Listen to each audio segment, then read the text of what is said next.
Walang tigil ang proyektong pagsasamahan ng dalawang sikat ngayon na love team na sina Andres Mulak at Astin Olvega or kilala sa tawag na Asdres.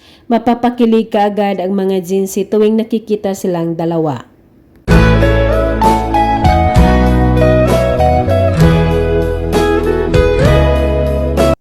Sa mga behind the scene ng kanilang mga ginagawang proyekto, kasama na ang kissing scene.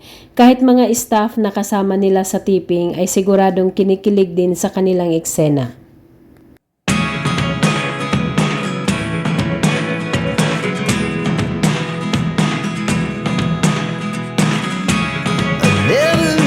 May mga oras din ng kanilang taping na naging seryoso ang kanilang mga eksena at makikitang nakaupo ang dalawa habang hindi nag-iimikan.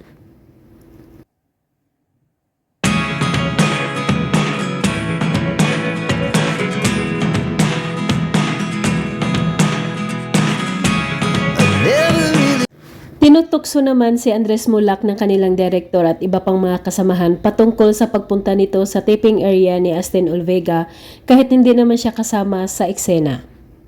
Ay, wala kang call dito. Sino nagpa-call sa'yo? Tinawag niya ako. Oh, shit!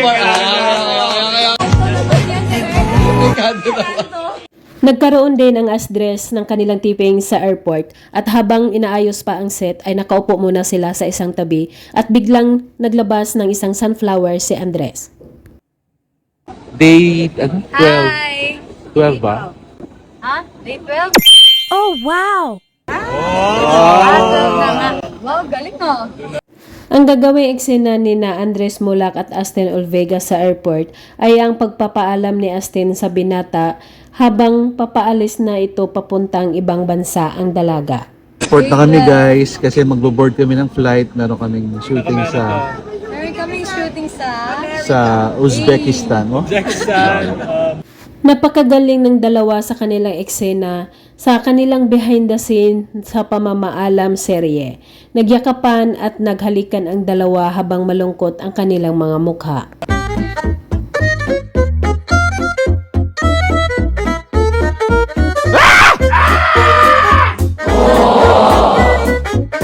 Bago umalis ang dalawa at ang buong team sa airport, binati at kinawayan muna nila ang mga tao na nanood sa kanila na nasa paligid habang sila ay nagtitiping.